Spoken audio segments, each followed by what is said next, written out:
آپ کے والد گرامی جو تھے، جب آپ کی عمر 13 سال کی تھی تو خلیفہ ثانی کا زمانہ ہے، معرکۃ الجسر، یعنی یہ آپ کی شجاعت کے پس منظر میں بیان کیا جاتا ہے کہ معرکۃ الجسر جو قادسیہ جنگوں کا ایک ٹکڑا تھا، اس میں آپ کے والد گرامی جنگ میں گئے اور آپ کے بڑے بھائی لوگ، کئی بھائی آپ کے وہاں جنگ میں موجود تھے، اور آپ بھی اس جنگ میں 13 سال کی عمر میں آپ کے چچا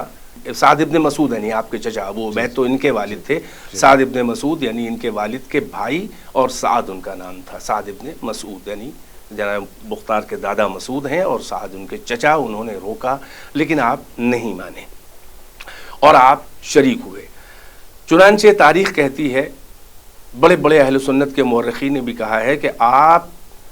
شجاعت میں، دلیری میں بہت نمایاں تھے، ایک شیر کی طرح سے آپ میدان جنگ میں نظر آتے تھے، اور سب سے بڑی بات یہ تھی کہ جو نفس میں ایک بصالت جسے کہتے ہیں، ایک مردانگی،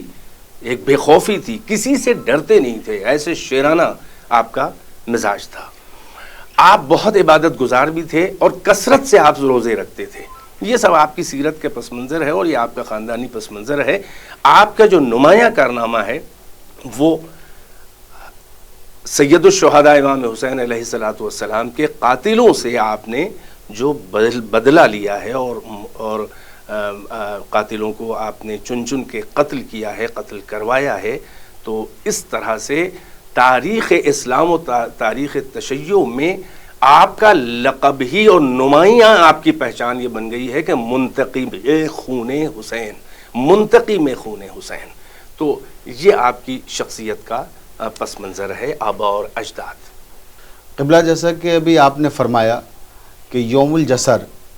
یہ وہ جنگ تھی کہ جس جنگ میں حضرت مختار ثقفی کے والد حضرت ابو عبیدہ ثقفی شہید ہوئے، اور اس حوالے سے ایک اہم بات ہم اپنے ناظرین تک پہنچانا چاہیں گے کہ حضرت مختار کے تعلق سے یہ کہا جاتا ہے کہ انہی نے دراصل کوفے میں اپنی حکومت قائم کرنے کے لیے یہ جنگ کی تھی۔ یہ مخالفین کا ایک الزام ہے، جبکہ حقیقت یہ ہے کہ یہ حکومت سے ابتدائی سے بے پرواہ تھے اور انہیں حکومت کی کوئی پرواہ نہیں رہی، بلکہ انہیں ہمیشہ اہل بیت علیہ السلام کی محبت کے حوالے سے پہچانا گیا، اور ان کا صرف ایک جذبہ تھا سانحہ کربلا کے بعد کہ میں امام حسین کے قاتلوں سے بدلہ لوں۔ اگر انہیں حکومت کی خواہش ہوتی تو 14 ہجری میں جس وقت ان کے والد کی شہادت واقع ہوئی تھی یوم الجسر، اس وقت روایتوں میں ہے، تاریخ میں ہے کہ حاکم ثانی نے ان کو مدائن کا گورنر بنانے کی پیشکش کی تھی، لیکن انہیں انکار کر دیا اور یہ گورنر نہیں بنے۔ جب انہوں نے انکار کر دیا تو ان کے چچا جناب سعد ابن مسعود ثقفی کو مدائن کا گورنر بنایا گیا۔ تو تاریخ میں موجود ہے کہ حضرت مختار ثقفی کو ان کے والد کی شہادت، ان کے بھائیوں کی شہادت، ان کے چچاؤں کی شہادت کی وجہ سے حاکم وقت نے ان کو گورنر بنانا چاہا مدائن کا، لیکن انہوں نے انکار کر دیا۔ تو جو 13 برس کی عمر میں گورنر بننے سے انکار کر دے تو ظاہر سی بات ہے 66 سال کی عمر میں وہ اقتدار کا خواہاں کہاں ہوگا۔ ان کا صرف ایک ہی مقصد تھا کہ ہم قاتلان امام حسین سے بدلہ لیں، انتقام لیں۔ تو قبلہ، اس سلسلے میں ایک اور اہم سوال جو اکثر معترضین اعتراض کرتے رہتے ہیں کہ جب کربلا کا سانحہ ہوا تو حضرت مختار اس میں کیوں شامل نہیں ہو سکے، وہ کہاں تھے؟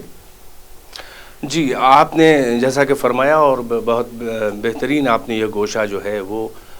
چن کے نکالا کہ حضرت مختار کو حکومت کا شوق اور حکومت پر قبضہ کرنا اور حکومت کو تشکیل دینا، یعنی ان کے اندر ریاست و حب جاہو حب ریاست تھا۔ دیکھیے، ان کا خاندانی پس منظر آپ ذرا ملاحظہ فرمائیے۔ خاندانی پس منظر ابھی جو میں نے حسب نسب گنایا، لیکن خاندانی پس منظر اس اعتبار سے کہ ان کے خاندان کا دین کیا تھا، مذہب کیا تھا، ٹیسٹ کیا تھا، ذوق کیا تھا۔ تو ہم کو ان کے بزرگ جو ہیں وہ شیعان علی نظر آتے ہیں۔ بے شک۔ مدائن کی جہاں تک بات ہے، آپ کے چچا وہاں مدائن میں گورنر تھے اور مولائے کائنات کے دور حکومت ظاہری اور خلافت میں بھی آپ کے چچا سعد ابن مسعود مدائن کے گورنر تھے، مولائے کائنات کی طرف سے بھی۔ یہ بات نامکمل رہ گئی۔ ظاہر ہے کہ وہ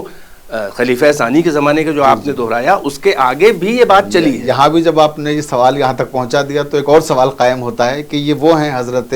مسعود کے فرزند جناب سعد کہ جو خلیفہ ثانی کے زمانے میں بھی گورنر رہے، خلیفہ ثالث کے زمانے میں رہے، بھی، اور خلیفہ رابع یعنی امام علی کے زمانے میں بھی، اور امام علی کے بعد حاکم شام جب اقتدار قابض ہوتا ہے تو اس کے زمانے میں بھی آپ گورنر رہے. یہی میں عرض کر رہا تھا کہ دیکھیے کسی حاکم کے زمانے میں کسی صوبے کا گورنر ہونا اس بات کی دلیل نہیں ہے کہ وہ اپنے عقیدے اور مذہب اور مشرب میں بھی اسی حاکم کا تابع رہا ہو اور ہم خیال رہا ہو. اس کی مثال میں دے دوں، لوگوں کو غلط فہمی نہ ہو کہ خلیفہ ثانی کے زمانے میں گورنر بنے تو لہٰذا وہ ثقیفائی مثال نہیں. حضرت سلمان فارسی کے بارے میں پھر کیا خیال ہے؟ حضرت سلمان فارسی دور خلیفہ دوم میں مدائن کے گورنر رہے، مگر یہ بھی تاریخ میں صراحت ہے کہ بے اذن مولا کائنات رہے، مولا کائنات کی اجازت کے ساتھ رہے. اس کے واقعات بہت سے آپ کو ملیں گے. اسی طرح ان کا بھی معاملہ ہے، سعد ابن ہے کہ یہ ان کا جو ٹیسٹ ہے، ان کا جو ذوق ہے، یعنی خود حضرت مختار کے والد جو حضرت ابو عبید ہیں وہ جلیل صحابیوں میں سے ہیں، رسول اللہ کے، بالکل رسول اللہ کے صحابیوں میں سے ہیں، جلیل القدر صحابی ہیں اور با معرفت اور بڑے خاندان کے، با وجاہت خاندان کے ہیں، ادھر ادھر کے نہیں ہیں لٹیرے اٹیرے کے اور وہ مؤلفۃ القلوب اور ادھر ادھر کے کہ جو لوگ اسلام لے آئے اپنا فیوچر سیکیور کرنے اور اپنی مستقبل سازی میں. نہیں، ایسا نہیں ہے. یہ خاندانی سب رؤسا ہیں، سردار ہیں عرب کے. تو لہٰذا آپ کا جو پس منظر آپ دیکھ لیں کب سے، حضرت ابو عبید ہوں یا حضرت سعد ابن مسعود ہوں آپ کے چچا یا آپ کے والد، اور حضرت سعد ابن مسعود جب مولائے کائنات کے زمانے میں مدائن کے گورنر تھے اور اس وقت وہ جنگیں ہوتے ہوتے جمل اور صفین اور اب جب نہروان کی جنگ آئی ہے تو حضرت سعد خوارج کے خلاف نہروان کی جنگ میں مولائے کائنات کے لشکر میں آپ کے ساتھ ہے، باقاعدہ موجود تھے بے شک. اور اس وقت کے لیے جناب مختار کی ایک جلالت سامنے آتی ہے کہ جب وہ مدائن سے نکلے ہیں خوارج کے خلاف جنگ کرنے کے لیے مولائے کائنات کے ساتھ، تو حضرت مختار کو وہ اپنے بھتیجے کو، ان کے چچا سعد جو ہیں وہ مدائن میں اپنا قائم مقام بنا کے گئے ہیں. حضرت مختار کو ان کے چچا حضرت سعد قائم مقام بنا کے گئے ہیں. لہٰذا یہاں سے اندازہ لگتا ہے کہ خاندانی پس منظر کے ساتھ ساتھ ان کے خاندان کا جو رجحان تھا، جو ذوق تھا، جو دینی ذوق تھا، وہ صاف ہے کہ محب اہل بیت اور محب مولا یعنی کھلے ہوئے شیعیان مولا کائنات میں سے تھے. اور تاریخ میں آپ کہیں بھی حضرت مختار کے بارے میں دیکھ لیں، مخالف مؤلف سب نے یہ لکھا ہے کہ کانا شیعین، یعنی وہ شیعہ تھے. تو یہ ان پر الزام تو یہیں سے ہٹ جاتا ہے کہ ان کی ابتدا ہی نہیں ہے اس طرح کی. شیعہ ہونے کا مطلب کہ امامت بلا فصل مولا کائنات کا جو قائل ہو، جو ان کو امام مفترض الطاعہ منصوص من اللہ و رسولہ مانے، وہی شیعہ ہوتا ہے. تو جب پہلے یعنی جس کی عمر ابھی نوجوان ہو، لڑکا ہو، عنفوان شباب ہو، اس وقت ان کا ذوق یہ تھا. اب جب یہ اب اس سوال کی طرف واپس آتا ہوں کہ حب ریاست میں انہوں نے قیام کیا تھا یا کیا تھا، اور کربلا کا جب سانحہ ہوا ہے شہادت عظمیٰ کا واقعہ، اس وقت کہاں تھے. تو یہ پس منظر اچھی طرح سے کتابوں میں یعنی بلا تفریق مسالک اتفاقی طور پر یہ لکھا ہے کہ اب دیکھیے کہاں سے نصرت حسین کا آغاز تاریخ میں ظاہر بظاہر جو ہوتا ہے، ثورت حسین، نہضت حسین، انقلاب کربلا کا آغاز بیعت یزید کے انکار کے بعد امام حسین کا نکلنا، اور اب حضرت مسلم کا کوفے کی طرف امام حسین کا ان کو بھیجنا اپنا جانشین، اپنا نائب بنا کر اپنے لیے بیعت لینے کے لیے. تو حضرت مسلم ابن عقیل کے سب سے پہلے ناصر، مددگار، مہمان نواز، مضیف اور ان کا استقبال کرنے والے حضرت مختار ہیں. حضرت مختار ابن ابی عبیدہ ثقفی کے گھر ہی میں حضرت مسلم ابن عقیل نے سب سے پہلے قیام فرمایا. یہ انہی کی شوکت اور ہیبت تھی، اور یہ انہی کا اعتبار تھا کہ اتنے خطرناک ماحول میں کہ جہاں پر یزید کا گورنر ہو اور وہی اموی حکومت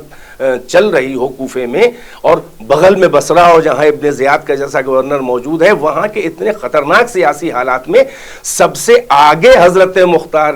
تھے نصرت حسین میں، کہ انہوں نے نائب حسین حضرت مسلم کو اپنے گھر میں رکھ کے اتنا بڑا خطرہ مول لیا ہے۔ یہ ان کی شیرانہ شجاعت اور یہ ان کے کھلے ہوئے تشیع کی دلیل ہے۔ بے شک، بالکل اس طرح سے اپنے یہاں، اور اس کے بعد یہ ہوا کہ جب جاسوسوں کو معلوم ہو گیا اور حضرت مسلم کی جان کو خطرہ ہوا گرفتاری کو، تو حضرت مختار کے گھر کو چھوڑ کر وہ حضرت ہانی ابن عروہ کے مکان پہ آئے ہیں۔ اور اس کے بعد میں اس کا جواب ابھی ظاہر ہے کہ میں 2 جملوں میں دینا چاہوں گا کہ کربلا کے وقت وہ کہاں تھے۔ ابھی تک وہ آزاد ہیں، مگر حضرت مسلم کی نصرت اور حمایت کے جرم اور اس کی پاداش میں آپ کو جیل میں ڈال دیا گیا، آپ کو قید میں گرفتار کر لیا گیا اور آپ کو جیل میں ڈال دیا گیا۔ اور جب عبید اللہ ابن زیاد کوفے کا گورنر ہیلے حوالے مکاری دھوکے سے آ کے بنا، اس وقت جو ہے وہ ان کو گرفتار کر کے لایا گیا، اور ابن زیاد نے باقاعدہ چھڑی آپ کے چہرے پر، آپ کی ناک، آپ کے منہ کے اوپر ماری، آنکھ کے اوپر بلکہ لگی اور آنکھ زخمی ہوئی اور متاثر ہوئی۔ اور غالباً عمرو ابن حریث ایسے ہی اس کا نام تاریخ میں ہے کہ جس کی سفارش پر، یعنی جس نے یہ کہا کہ نہیں مختار اس میں انوالو نہیں ہے اور ان کی ایسی کوئی بدنیتی نہیں تھی، معلم کوفہ جی، تو اس وقت ابن زیاد نے کہا کہ اگر ان کی سفارش نہ ہوتی تو تم کو قتل کر دیتے، اور آپ کو قید میں ڈال دیا گیا۔ اور اب جو ہے وہ واقعہ کربلا، حادثہ کربلا، سانحہ کربلا، امام حسین اور ان کے انصار کی جب شہادت ہوئی ہے، اس وقت حضرت مختار جیل میں تھے۔ جب امام حسین شہید ہو چکے ہیں تب عبداللہ ابن عمر، جن کی اہلیہ جناب مختار کی بہن تھیں، اس نے جو ہے وہ سفارش نامہ لکھا ہے، یزید کو لکھا ہے، یعنی میری بیوی کے بھائی، سب جانتے تھے رشتہ، تو انہوں نے اپنے سالے کے رشتے کی حیثیت اہلیہ کے بھائی کے لیے سفارش یزید کو لکھی، اور یزید نے اس کا وزن بہرحال اس لیے لیا کہ خلیفہ ثانی کے وہ بیٹے تھے، اور اس نے ابن زیاد کو حکم دیا ہے۔ تب جناب مختار جو ہیں وہ آزاد ہوئے ہیں، اور جب آزاد ہوئے ہیں تو ان کو جو کارنامہ کرنا تھا وہ تاریخ میں وہ روشن حروف میں لکھا ہوا ہے۔ قبلہ، جیسا کہ ابھی آپ نے فرمایا، بہت ہی عمدہ بات آپ نے یہ کہی کہ جو حضرت مختار کا خانوادہ ہے، خصوصاً ان کے چچا جن کا بھی ہم ذکر کر رہے ہیں، حضرت سعد ثقفی، کہ جو خلیفہ ثانی کے زمانے میں بھی گورنر ہیں، ثالث کے زمانے میں بھی، مولائے کائنات کے زمانے میں بھی، حاکم شام کے زمانے میں بھی، تو یہ جس زمانے میں بھی گورنر رہے ہوں، مگر انہوں نے اپنا عقیدہ اور اپنا نظریہ ظاہر کیا کہ یہ اہل بیت کے محب ہیں، جس کی دلیلیں بھی آپ نے دی۔ اور اس کی ایک اور دلیل ہے، سب سے بڑی دلیل یہ ہے کہ حضرت امام حسن علیہ السلام جب زخمی ہوئے ہیں تب آپ نے بھی حضرت سعد ہی کی طرف رخ کیا ہے اور مدائن تشریف لے کے گئے ہیں، اور جب وہاں تشریف لے کے گئے ہیں تب وہاں پھر ایک واقعہ رونما ہوتا ہے جسے تاریخ میں لکھا گیا، اور وہاں بھی بنی امیہ کے زرخرید مورخین نے حضرت مختار کی کردار کشی کرنے کی کوشش کی، اور انہوں نے وہاں بھی یہ الزام لگایا حضرت مختار پر کہ گویا حضرت مختار وہاں بھی پہنچ گئے اپنے چچا کے پاس، اور انہوں نے اپنے چچا سے یہ گفتگو کی کہ چچا جان کیوں نہیں حضرت امام حسن علیہ السلام کا ہم سودا کر لیں اور حاکم شام کو گویا ایک منہ مانگی رقم لے کر اس کے حوالے کر دیں اور وہ ان کو قتل کر دے۔ تو یہ الزامات ہماری کتابوں میں بھی بدنصیبی سے آ گئے ہیں، جس کے حوالے سے آیت اللہ خوئی نے بھی ایک مکمل کتاب لکھی اور ڈیفینس کیا حضرت مختار کا کہ وہ روایت جو ہے دوسری طرح سے ہے اور اسے دوسرے انداز میں پیش کیا گیا۔ اور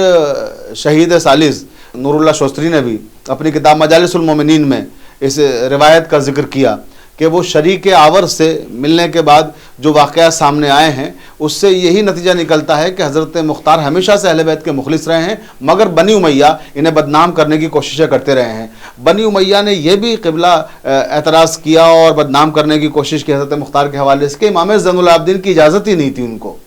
اس سلسلے میں آپ کیا کہتے ہیں؟ ائمہ معصومین کی تائید حاصل تھی، ان کو ایک طرف یہ روایتیں ملتی ہیں کہ اللہ کے رسول حضرت محمد مصطفیٰ صلی اللہ علیہ وسلم نے حضرت مختار ثقفی کے والد کو بتایا تھا کہ تمہارا بیٹا میرے نواسے کا انتقام لے گا۔ امیر المومنین حضرت علی سے بھی روایت موجود ہے کہ انہوں نے کہا کہ میرے بیٹے کا انتقام لے گا۔ اور حضرت امام محمد باقر علیہ السلام کے حوالے سے بھی روایت موجود ہے، حضرت امام جعفر صادق علیہ السلام کے حوالے سے بھی روایت موجود ہے. ایک طرف اتنی روایتیں موجود ہیں، دوسری طرف یہ پروپیگنڈا کیا جاتا ہے کہ امام زین العابدین کی اجازت نہیں تھی حضرت مختار کو قیام کی. جی دیکھیے یہ ظاہر ہے کہ آپ ایک سوال میں یہ کئی سوالات ہیں اور بہت بڑا اس کا پس منظر ہے اور اس کا جواب ظاہر ہے کہ وقت طلب ہے، لیکن سمیٹ کے میں چند منٹ کے اندر چاہوں گا کہ اس کا جواب دوں.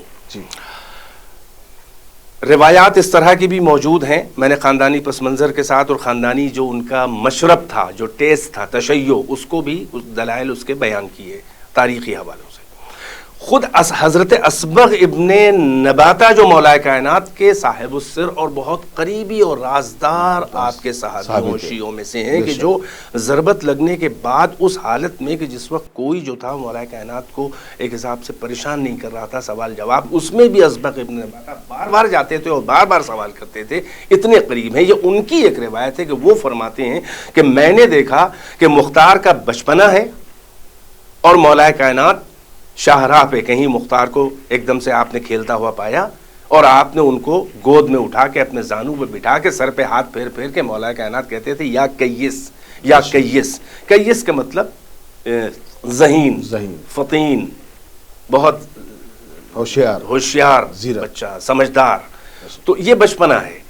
اور بعض میں ہے کہ کیسان بھی کہا، کیسان کے مطلب بھی وہی ہے. بہرحال تو اب حضرت مختار جب قید سے بنی امیہ کے یعنی ابن زیاد کے قید سے چھوٹے ہیں تو اس وقت دو مراحل تھے. بہت اہم ہے مرحلہ تاریخ کا اور تجزیہ اس کا ضروری ہے، وہ کہ وقت نہیں ہے. ایک طرف جو ہے وہ یزید کی حکومت کے 3 سال، 1 سال کربلا، 1 سال مدینہ تاراج ہونا، 1 سال مکہ جس میں ابن زبیر کا قتل ہونا، عبداللہ ابن زبیر. اب ادھر مصعب ابن زبیر کھڑا ہوا اور اس نے بنی امیہ کے خلاف مکے میں تحریک کی اور وہی امام حسین کے قتل کا بدلہ لینے کے نام سے لی. یہ بھی ایک بدقسمتی ہے تاریخ کی کہ ہمیشہ دشمنان اہل بیت نے انہی کا سہارا لے کر اور انہی کا بدلہ لینے کے لیے، جیسے بنی عباس نے بعد میں کیا، تو یہ مصعب ابن زبیر ہے، اس نے کیا اور اس نے بڑا لاہو لشکر. یہ وہ حضرت مختار ادھر کوفے میں ہیں، طائف کے ہیں، مدینے میں رہے، مدینے سے اب کوفے میں یہ منتقل ہوئے. اب یہ لوگ یہیں کے باشندے ہیں اور اب جب جیل سے چھوٹے تو آپ کو بھی انتقام خون امام حسین کی فکر ہوئی. اگر حکومت کی لالچ ہوتی تو اتنی بڑی حکومت سے ٹکرانے کے لیے آسان تو نہیں ہے نا. اچھا تو طریقہ یہ تھا کہ یزید سے مل جاتے، کہیں کی گورنری مل جاتی، بالکل، جبکہ پہلے بھی خاندان میں گورنر رہ چکے چچا وغیرہ. تو مطلب یہ ہے کہ اتنا خطرناک اقدام آپ نے کیا. اور اب جو یہ الزام لگایا جاتا ہے کہ اہل بیت کے مخلص نہیں تھے اور امام زین العابدین کے مخلص نہیں تھے، نہیں، ہمارے یہاں روایات سے یہ ثابت، ہمارے محققین نے باقاعدہ اس بات کو ثابت کیا ہے کہ خفیہ طور پر وہ امام زین العابدین علیہ السلام سے اذن یافتہ تھے اپنے تمام اقدامات میں، خاص طور سے انتقام قاتلان حسین لینے کے لیے. اور یہ ہم ہی نہیں کہہ رہے ہیں، آیت اللہ العظمیٰ خوئی کا بھی یہی نظریہ ہے جیسا کہ آپ نے ارشاد فرمایا. اور خود آیت اللہ خامنئی نے اپنی کتاب میں حضرت مختار کے بارے میں یہ صراحت کی ہے کہ وہ امام زین العابدین علیہ السلام تھے، مأذون اور اجازت یافتہ تھے. اب سوال یہ اٹھتا ہے کہ مصعب ابن زبیر سے کیوں ملے؟ تو کیونکہ وہ انتقام خون حسین کے نام سے کھڑا ہوا تھا اور آپ کا سب سے بڑا مشن جو تھا وہ حسین کے قاتلوں سے بدلہ لینا تھا، نہ کہ حکومت. اگر حکومت آپ کا ہدف ہوتا تو عبداللہ مصعب ابن زبیر سے آپ نہ ملتے. دیکھیے یہ بالکل لاجیکل تاریخی بات ہے، تاریخی تحلیل و تجزیہ کر رہا ہوں کہ اگر حکومت تو کہتے ہیں ہم اپنے علاقے پہ حاکم بنیں گے، تم اپنے علاقے میں بنو حاکم، اور پھر ان سے بھی ٹکراؤ ہوتا. ٹکراؤ بعد میں ہوا ہے، مگر جب مقصد ایک دیکھا تو جناب مختار اس سے جا کے ملے اور اس نے ان سے ملنا چاہا اور مل کے یہ انتقام کی کارروائیاں شروع کرنے کا پلان بنا. تو اس نے جو ہے وہ کوفے پر حکومت قائم کر کے اپنی بیعت خلیفۃ المسلمین کی حیثیت سے لینی شروع کر دی. اور جیسے ہی جناب مختار نے یہ دیکھا کہ یہ بیعت لے رہا ہے اپنے لیے خلیفۃ المسلمین، فوراً آپ الگ ہو گئے اس سے اس لیے کہ آپ کے نزدیک خلیفۃ المسلمین کوئی نہیں ہو سکتا سوائے اہل بیت کے ائمہ کے. چنانچہ مصعب ابن زبیر سے پھر آپ کی نہیں پٹی اور وہیں سے درگیری شروع ہوئی. اس کے بعد آپ نے جو ہے وہ پھر کوفے میں باقاعدہ یہ انتقام خون حسین کی کارروائی شروع کی اور اہل بیت یعنی امام زین العابدین علیہ السلام کی اجازت سے امام نے کھل کے اس لیے مجمع عام پر اس لیے آ کر نہیں کہا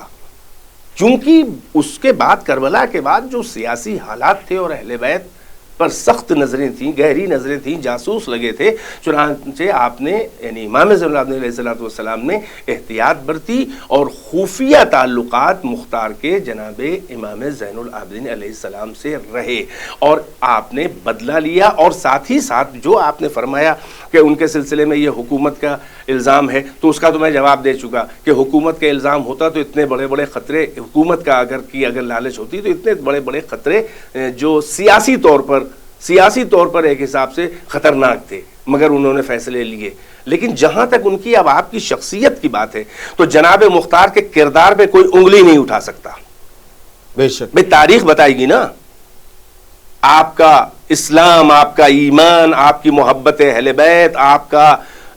کثرت صوم و صلات, آپ کا کردار, آپ کی شجاعت, آپ کا کسی کے آگے اور باطل کے آگے نہ جھکنا, یہ سب پہلے سے موجود ہے. اب انتقام خون حسین لینے کے لیے تو آپ کے سلسلے میں دیکھیے میں بہت ہی منصفانہ طور پر یہ بات کہوں گا یہاں پر, اور تھوڑا سا یہاں پر وقت لگے گا. پہلی بات تو یہ ہے کہ ہمارا سورس کیا ہے, یعنی کسی بھی شخصیت کے کردار, اس کے دین, اس کے عقیدے کے, اس کے عمل اور کیریکٹر کے بارے میں ہمارا سورس کیا ہے؟ تاریخ ہے نا. اور تاریخ کے ساتھ ساتھ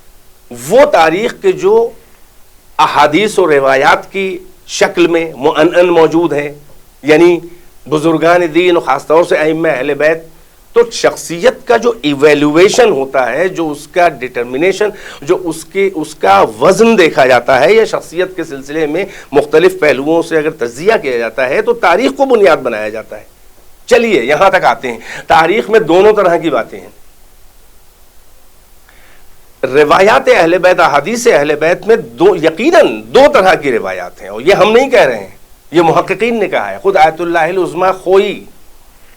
اس صدی کے سب سے بڑے رجالی, بے شک امام الاصول, فقہ و اصول میں تو اپنی جگہ پر مجتہد ہیں, عالم دورہ تھے, علم رجال میں اس صدی میں اس سے بڑی کوئی کتاب, اتنی دقیق کتاب معجم الرجال آغا خوئی کے علاوہ کسی نے نہیں لکھی ہے. یقیناً وہ امام الرجال بھی ہیں. اب ان کی تحقیق پر تو کم سے کم اعتبار ہونا چاہیے. بالکل خود انہوں نے فرمایا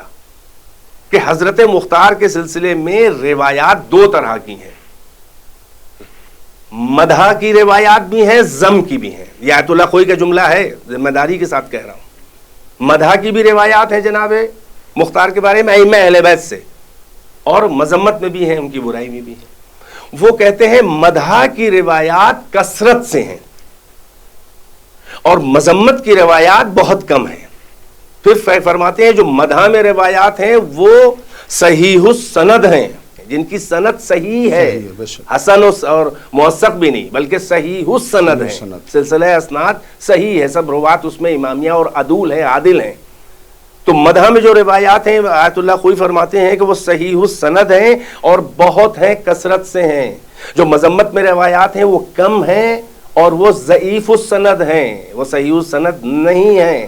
چنانچہ مختار نظریہ جو فرقہ امامیہ, طائفہ امامیہ کا ہے, شیعوں کا ہے اور ہمارے محققین کا ہے, وہ یہی ہے کہ حضرت مختار جو ہیں وہ مؤتمن ہیں, امین ہیں, محب اہل بیت ہیں اور اہل بیت کے ممدوح ہیں. مدح کی ہے اہل بیت نے. اب آیت اللہ خوئی سے بڑا تو کوئی رجالی نہیں گزرا ہے. بے شک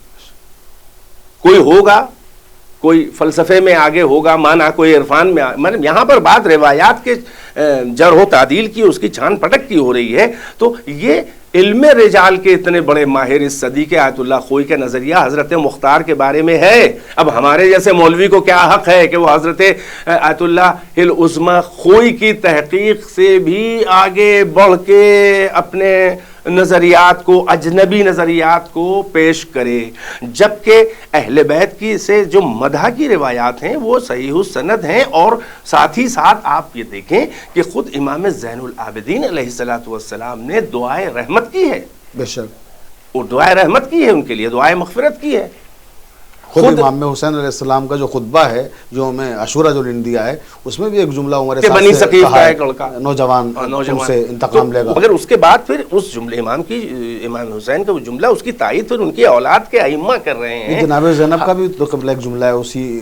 وقت کا, جب شام غریبہ ان کی چادر چھینی گئی ہے, ان کو کوڑا مارا ہے جب شمر ملعون نے, تو جناب زینب نے بھی یہ کہا ہے کہ تم سے بنی ثقیف کا نوجوان انتقام لے گا, تم نے ایک کوڑا مارا ہے, وہ تمہارے اتنے کوڑے مارے گا تم زندگی بھر یاد رکھو گے. بالکل. تو امام زین العابدین مسکرائے ہیں جب عبید اللہ ابن زیاد مارا گیا ہے, جب شمر ابن ذوالجوشن مارا گیا ہے, جب خولی مارا گیا, جب ہرملہ مارا گیا ہے, تو امام سجاد مسکرائے ہیں. اور چھٹے امام نے فرمایا کہ اس نے ہمارے دلوں کو خوش کیا ہے مختار نے, اور ہمارے گھر میں خواتین نے سوگ بڑھایا ہے مختار کے نے, جب ہمارے جد حسین علیہ السلام کے قاتلوں سے بدلہ لیا ہے. یہاں تک کہ مجھے یہاں ایک روایت اور بڑی اہم یاد آ رہی ہے کہ امام محمد باقر علیہ الصلوۃ والسلام, آپ کی خدمت میں جناب مختار کا بیٹا ابو الحکم آیا. ابو الحکم, جی بے شک, ابو الحکم آیا. اب روایت کے فقرے دیکھیے, اس کا استقبال کیا عزت کے ساتھ, اس کو مرحبا کہا اور اپنے پاس بٹھایا, اور پھر اس نے یہ شکایت کی کہ یبن رسول اللہ, میرے باپ کا جو آپ کے خاندان سے رابطہ ہے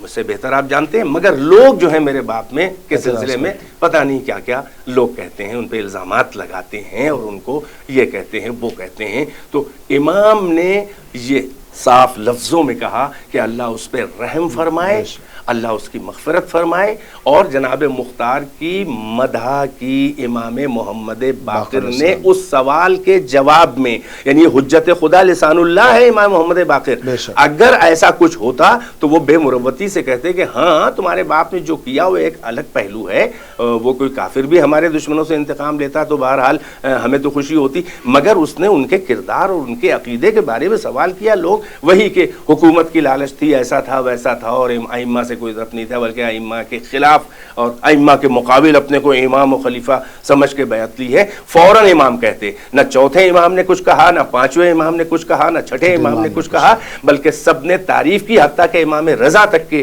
روایات وقت نہیں ہے کہ دوہراؤں موجود ہیں کہ جناب مختار کی تعریف کی. تو میرا کہنا یہ ہے کہ جناب مختار کی برائی, اب ایک جملہ کہہ کے بات کو اس سوال جواب کو تمام کروں. دیکھیے, اگر نواسب, خوارج, دشمنان اہل بیت, نمخاران بنی امیہ, ان کے ملا, ان 1400 سال کے اندر اگر جناب مختار کی کردار کشی کر رہے ہیں تو سمجھ میں آ رہا ہے. ان کا سسٹم الگ ہے, وہ ثقیفائی سسٹم کے لوگ ہیں, وہ اموی سسٹم کے لوگ ہیں, معاویہ کی امت ہیں, وہ یزید کے آج بھی اس کو امیر المومنین رضی اللہ کہنے والے ہیں. اگر تاریخ میں اس طرح کے کچھ خائنین دشمنان اہل بیت نواسب اگر ہیں تو ان کا تو یہ نفسیاتی حق بنتا ہے کہ وہ قاتلان حسین